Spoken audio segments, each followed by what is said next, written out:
नमस्कार। इस वीडियो में हम बहुप्रभावितता या प्लियोट्रोपी के बारे में जानकारी करेंगे। सामान्यतः हम जानते हैं कि एक लक्षण एक जीन के द्वारा उत्पन्न होता है।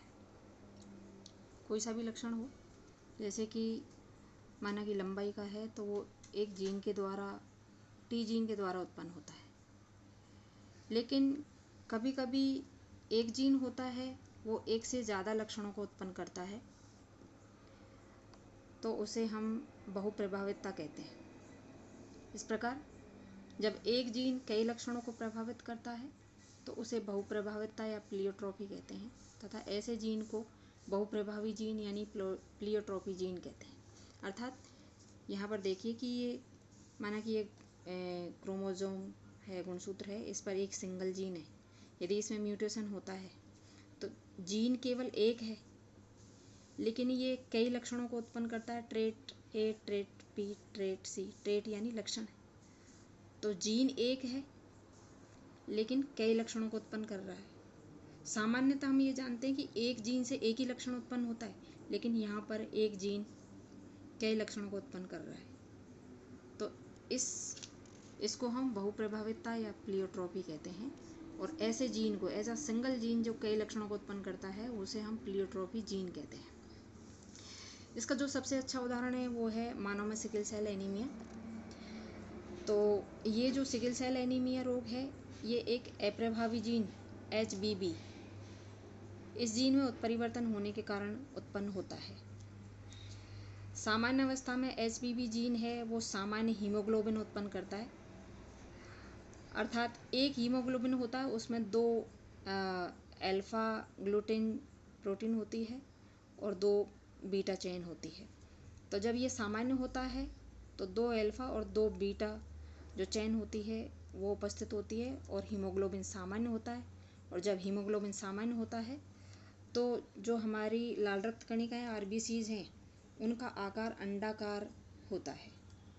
लेकिन जब इस HBB जीन में उत्परिवर्तन हो जाता है और उत्परिवर्तित होकर ये HBS जीन में चेंज हो जाता है, तो HBS जीन के कारण असामान्य हीमोग्लोबिन उत्पन्न होता है, जिसके कारण RBC जो होती हैं वो हसियाकार, हसिया को इंग्लिश में कहते हैं सिकल, तो सिकल शेप्ड यानी हसिया के आकार की होती हैं, इस तरह से हो जाती है। तो इसको समझने के लिए हम ये देखते हैं कि यहाँ पर एक जीन है। हम जानते हैं कि जीन क्या है, DNA का एक खंड। पिछली वीडियो में हमने देखा था कि जीन एक DNA का खंड है। माना कि ये एक DNA का खंड है। एक DNA में 2 पॉलीन्यूक्लियोटाइड चेन होती हैं। ये जो जीन है, यहाँ पर GAG ये नाइट्रोजन क्षारक है। हम जानते हैं कि G हमेशा C से जुड़ता है, A हमेशा T से जुड़ता है और G हमेशा C से जुड़ता है। तो दूसरी पॉलीपेप्टाइड चेन पर जो नाइट्रोजन क्षारक होंगे C, T और C होंगे। जब कोई लक्षण उत्पन्न होता है तो वो कैसे होता है कि DNA होता है, उससे RNA बनता है, यानी DNA की जो सूचना है वो RNA अपने में कोड करता है नाइट्रोजनी क्षारों के रूप में। वो कैसे करता है, इस पॉलीपेप्टाइड श्रृंखला में जो ये नाइट्रोजन क्षारक है इनको कोड करता है। C को कोड करता है G के रूप में, T को कोड करता है A के रूप में और C को कोड करता है G के रूप में। तो इस DNA से जो RNA बना GAG, और ये 3 जो न्यूक्लियोटाइड हैं, इनसे जो हमको एमिनो अम्ल उत्पन्न होगा वो होगा ग्लूटामिक अम्ल। और ग्लूटामिक अम्ल है वो नॉर्मल बीटा ग्लोबिन जो चैन होती है हीमोग्लोबिन की, उसको उत्पन्न करता है। अर्थात इसके कारण सामान्य हीमोग्लोबिन उत्पन्न होता है, जिसके कारण RBC का आकार अंडाकार होता है। लेकिन यदि इसी जो जीन है इसमें म्यूटेशन हो गया, उत्परिवर्तन हो गया और ये HBS में बदल गया, तो यहाँ पर देखिए आप कि DNA में यहाँ पर A और T था, तो ये जो नाइट्रोजन क्षारक है इन्होंने अपनी स्थिति चेंज कर ली, यानी A की जगह तो T आ गया और T की जगह A आ गया। ये आपस में बदल गए। पहले यहाँ A था, यहाँ T था, अब ये T ऊपर चला गया और A नीचे आ गया। आपस में थाइमिन और एडेनिन ने अपनी स्थिति चेंज कर ली, अर्थात अब एक नया जीन चेंज हो गया और नया जीन बन गया। अब आरएनए जब बनेगा तो इसको कोड करेगा, सी को जी के रूप में, ए को टी के रूप में करता डीएनए होता तो, लेकिन आरएनए में थाइमिन की जगह यूरासिल होता है, इसलिए ए जुड़ेगा यूरासिल से और सी को कोड करेगा जी के रूप में। तो जो हमें आनुवंशिक कूट प्राप्त हुआ है GUG, इससे वैलिन एमिनो अम्ल उत्पन्न होता है, और जो ये वैलिन एमिनो अम्ल है इससे जो प्रोटीन बनेगी वो म्यूटेंट बीटा ग्लोबिन चेन बनेगी, जिसके कारण असामान्य हीमोग्लोबिन उत्पन्न होता है। असामान्य हीमोग्लोबिन उत्पन्न होने पर जो आरबीसीज का आकार है वो सिकल सेप्ड हो जाता है, यानी कि हंसिया के आकार का हो जाता है। तो यही सिकल सेल एनीमिया रोग है, जिसमें एक जीन में उत्परिवर्तन होने के कारण असामान्य हीमोग्लोबिन उत्पन्न होता है, जिसके कारण सामान्य आरबीसीज है गोलाकार, वो हंसियाकार आरबीसी में चेंज हो जाता है। अब क्या फ़र्क पड़ता है कि ये गोलाकार थी अब हंसियाकार हो गया, तो इससे क्या लक्षण उत्पन्न होंगे? देखिए, जो सामान्य अंडाकार आरबीसीज होती हैं, जब ये रक्तवाहिनियों में बहती हैं तो ये आसानी से फ्लो होती हैं और ये लचीली होती हैं, तो ब्लड फ्लो में रुकावट नहीं होती। लेकिन जब ये हंसियाकार हो जाती हैं तो ये खुरदरी हो जाती हैं, कठोर हो जाती हैं और क्लम्प्ड करती हैं, यानी आपस में चिपक कर रक्तवाहिनियों के अंदर गुच्छा बना लेती हैं। और जब गुच्छा बना लेती हैं तो हम जानते हैं कि हीमोग्लोबिन जो है वो ऑक्सीजन का परिवहन करता है। जब ब्लड फ्लो अच्छे से नहीं हो रहा है तो शरीर में ऑक्सीजन की कमी होगी, और ऑक्सीजन की कमी होगी तो शरीर पर इफेक्ट पड़ेगा। यहाँ पर आरबीसी जो वो हंसियाकार हो गई, यानी खून की कमी हो गई, तो एनीमिया रोग होगा। तो अब इसका इफेक्ट देखिए, हम इस तरह से देख सकते हैं कि यदि आरबीसीज हंसियाकार हो गई, सिकल सेप्ड हो गई, तो आरबीसीज टूटेंगी, और टूटने से यानी आरबीसीज नष्ट हो रही हैं, यानी आरबीसी की कमी हो गई, तो इसका मतलब हीमोग्लोबिन की कमी हो गई, इसका मतलब खून की कमी हो गई, तो खून की कमी को एनीमिया रोग कहते हैं, एनीमिया हो गया। जब आरबीसीज की कमी होगी तो ऑक्सीजन को कोई ले जाने वाला नहीं है, ऑक्सीजन की कमी होगी तो शारीरिक थकान होगी। यदि आरबीसीज हंसियाकार होने पर एक दूसरे से चिपक जाएंगी, गुच्छे बना लेंगी और रक्तवाहिनियों को जाम कर देंगी, तो ऑक्सीजन नहीं पहुंच पाएगी शरीर के अन्य अंगों में, जिसके कारण हार्ट को ज़्यादा काम करना पड़ेगा, और हार्ट पर लोड पड़ने से हार्ट फेल्यूर हो जाएगा, लंग्स डैमेज हो जाएंगे, जिससे एनीमिया रोग हो जाएगा। ब्रेन में ऑक्सीजन की सप्लाई कम होगी, जिससे ब्रेन डैमेज हो जाएगा और हमारे पैरालिसिस यानी लकवा हो सकता है। किडनी है, उस पर लोड पड़ने से किडनी फेल्यूर हो जाएगा। इसी प्रकार हंसियाकार जो आरबीसीज है वो स्प्लीन में इकट्ठी हो जाती हैं, और अधिक लोड पड़ने के कारण स्प्लीन है वो डैमेज हो जाती है, उसमें फाइब्रोसिस हो जाता है और डैमेज हो जाती है। तो यहाँ पर देखिए कि एक जीन है, एक ही जीन है, उसमें उत्परिवर्तन के कारण एक जीन था HBB जो कि सामान्य हीमोग्लोबिन उत्पन्न कर रहा है, लेकिन जब इसमें उत्परिवर्तन हो गया तो HBS में चेंज हो गया, जिससे सिकल सेप्ड आरबीसीज उत्पन्न हुई, और सामान्य हीमोग्लोबिन के साथ साथ में ये कई लक्षणों को उत्पन्न कर रहा है, एनीमिया, शारीरिक थकान, heart failure, lungs damage, brain damage, kidney failure, pneumonia, paralysis, spleen damage.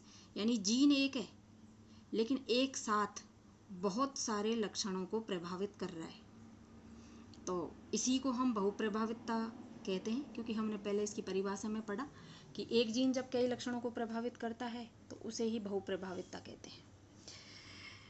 आगे इसे इस तरह से समझ सकते हैं हम।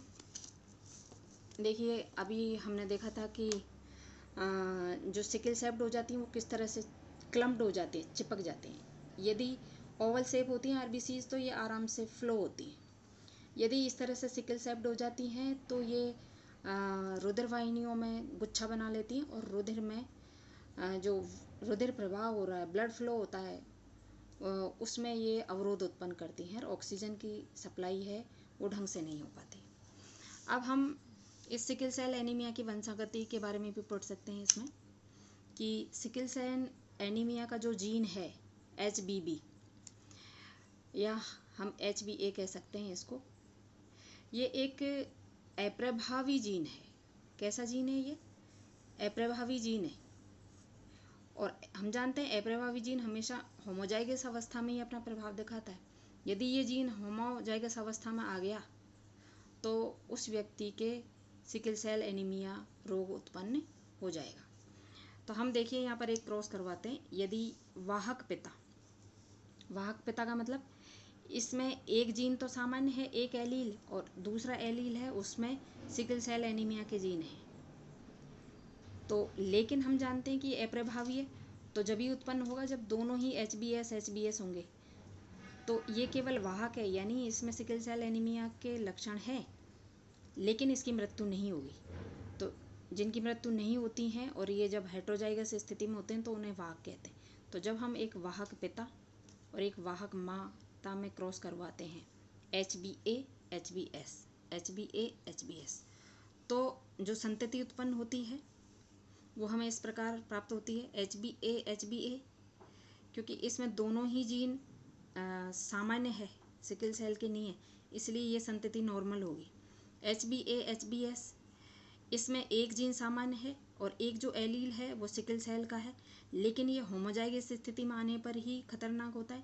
इसलिए ये जो संतति है वो उसमें सिकल सेल के एनीमिया के जीन होंगे, लक्षण होंगे, लेकिन इसकी मृत्यु नहीं होगी। ये कैरियर यानी वाहक के रूप में काम करेगी। इसी तरह से ये भी कैरियर के रूप में काम करेगा। और लास्ट में जो चौथी संतान है इसमें दोनों ही एलील समयुग्मजी स्थिति में है, जिन पर दोनों सिकल सेल एनीमिया के जीन हैं HbS-HbS, यानी यहाँ पर ये होमोजाइगस स्थिति में आ गया, समयुग्मजी स्थिति में। और हम जानते हैं कि HBB जीन था अप्रभावी था, और जब ये हम जानते हैं अप्रभावी जब समयुग्मजी स्थिति में आ जाता है तो वो प्रभावी हो जाता है। तो यहाँ पर देखिए ये HbS और HbS समयुग्मजी स्थिति में आ गया, तो यहाँ पर ये जो जीन है प्रभावी हो गया, अपना लक्षण दिखाएगा। इसका मतलब इस संतान में सिकल सेल एनीमिया रोग होगा, अर्थात इसकी RBCs या सिकल सेप्ड हो जाएंगी, और जिसके कारण बच्चे की जन्म के बाद में ही या भ्रूणावस्था में ही मृत्यु हो जाएगी। तो ये सबसे अच्छा उदाहरण है सिकल सेल एनीमिया रोग जो है वो बहु प्रभावितता का। यहाँ पर एक चीज़ और देखिए कि कई बार पूछा जाता है कि ऐसी कौन सी बीमारी है जिसके होने पर व्यक्ति को मलेरिया नहीं होता है। ऐसी कौन सी बीमारी है जो बीमारी हो जाए तो उसको मलेरिया नहीं होता है?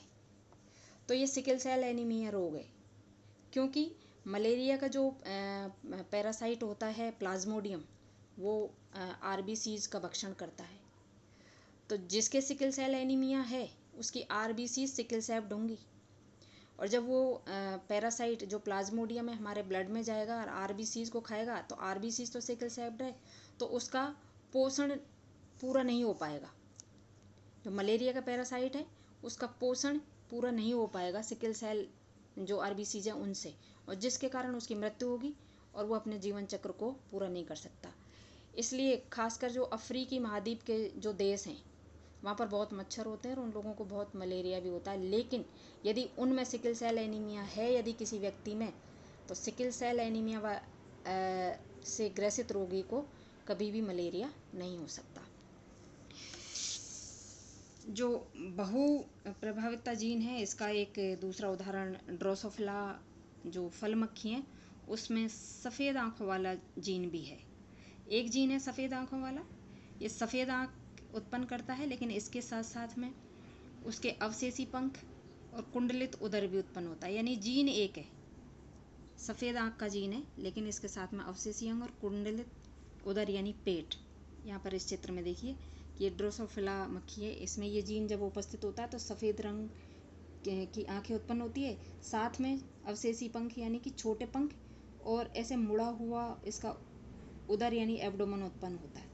तो एक जीन है लेकिन वो आँखों का रंग, अवशेषी पंख और कुंडलित उदर 3 लक्षणों को उत्पन्न कर रहा है। तो यहाँ पर यह सिद्ध होता है कि एक ही जीन जब एक से अधिक लक्षणों को उत्पन्न करता है तो उसे बहु प्रभाविता कहते हैं। इस वीडियो को आप शेयर करें और चैनल को सब्सक्राइब करें। Thank you.